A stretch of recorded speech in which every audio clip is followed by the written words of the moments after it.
დაკავებულია შინაგან საქმეთა სამინისტროს საფინანსო სამეურნეო დეპარტამენტის სახელმწიფო შესყიდვების სამმართველოს უფროსი გიორგი ბაჯელიძე. ის სამსახურებრივი უფლებამოსილების ბოროტად გამოყენების ბრალდებით დააპატიმრეს. ვინ არის გიორგი ბაჯელიძე პოსტზე დანიშნვამდე ცოტა ხნით ადრე ის სოფლიო ბანკის შესყიდვების ოფიცერი იყო.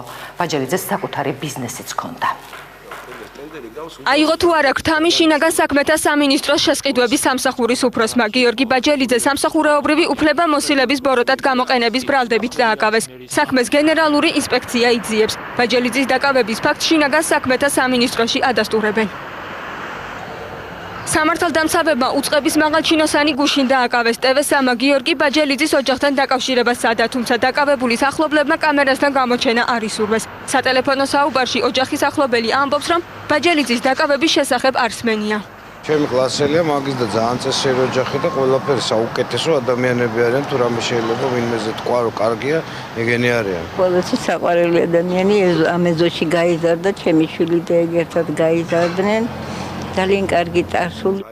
შინაგან საქმეთა სამინისტრომდე გიორგი ბაჯელიძე შესყიდვების თემატიკის ექსპერტი იყო. საჯარო რეესტრის მონაცემებით ის ორი კომპანიის Big Motors კომპანიისა და GT+ ჯგუფის მეწილია.